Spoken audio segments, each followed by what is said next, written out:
இப்போ என்ன ஸ்கீம் பார்க்க போறோம்னா வந்து கலைஞரின் பெண்கள் உரிமை தொகை திட்டம் பார்க்க போறோம். இந்த ஸ்கீம் ஆக்சுவலா வந்து 15 செப்டம்பர் 2023 அன்னைக்கு லான்ச் பண்ணாங்க. எங்கன்னா காஞ்சிபுரம் மாவட்டத்தில் லான்ச் பண்ணாங்க. இந்த திட்டம் பார்த்தீங்கன்னா பெண்களுக்கு மாதம் ரூ. 1000 தர திட்டம். இந்த திட்டத்தின் நோக்கம் என்னன்னா வந்து பெண்களுடைய வாழ்க்கை தரத்தை உயர்த்தவும், பெண்களுடைய பொருளாதார மேம்பாட்டை உயர்த்தவும், அதே மாதிரி பெண்களுக்கு வந்து ஒரு சமநிலை, அதாவது அவங்க ஃபேமிலியிலேயும் ஃபினான்சியலாக ஒரு ஸ்டெபிலிட்டி கிடைக்காத ஸ்கீம் லான்ச் பண்ணாங்க. இந்த திட்டத்துடைய மெயினான பர்பஸ் என்னன்னு பார்த்தீங்கன்னா வந்து பெண்களுக்கான ஒரு தொழில் அளவீடை வந்து இன்க்ரீஸ் பண்ணுறதுக்காக பண்ணியிருக்காங்க. தமிழ்நாட்டில் பார்த்தீங்கன்னா ஒர்க்கிங் ஃபோர்ஸ் ஆஃப் விமன் வந்து இப்போ 12% இருக்குது. இந்த ஸ்கீமோட எலிஜிபிள் பார்த்தீங்கன்னா அந்த பெண்களுக்கு வந்து 21 ஏஜ் ஆயிருக்கணும்.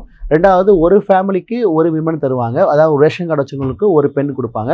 அண்ட் அந்த ஸ்கீமுக்கு எலிஜிபிலிட்டின்னு பார்க்கும்போது அவங்களுடைய குடும்பத்தோட ஆண்டு வருமானம், ஃபேமிலி ஆனுவல் இன்கம் வந்து 2.5 லேக்கு கீழே இருக்கணும். அண்ட் 10 ஏக்கர் வந்து புன்செய் நிலத்துக்கு உள்ள இருக்கணும், அல்லது 5 ஏக்கர் நன்செய் நிலத்துக்குள்ள இருக்கணும். அண்டு ஆண்டுக்கு 3600 யூனிட் கரண்ட் வந்து பயன்படுத்துகிற அளவுக்குள்ளே இருக்கணும். இதெல்லாம் வந்து இதெல்லாம் எலிஜிபிள் இருந்தால் தான் நீங்கள் இந்த ஸ்கீமுக்கு அப்ளை பண்ண முடியும். ஆனால் இன்எலிஜிபிலிட்டி பார்த்தீங்கன்னா 2.5 மேலே இருந்தால் இன்எலிஜிபிலிட்டி ஆயிரும். அதே மாதிரி மத்திய அரசு, மாநில அரசு ஊழியர்கள் அல்லது 4 வீலர், அதாவது கார் வெஹிக்கிள்ஸ் வச்சுருந்தா நீங்கள் இன்எலிஜிபிலிட்டி. அண்ட் ஆல்சோ பார்த்தீங்கன்னா இந்த ஸ்கீமுக்கு வந்து பிற பென்ஷன்ஸ்லாம் வாங்கினா இந்த ஸ்கீம் எலிஜிபிள் கிடையாது. ஸோ அப்போ இந்த திட்டத்தின் மெயின் நோக்கம் என்னன்னு பார்த்தீங்கன்னா வந்து பெண்களுடைய பொருளாதாரம் மற்றும் வாழ்க்கை தரத்தை உயர்த்துவதற்கான திட்டம் தான்.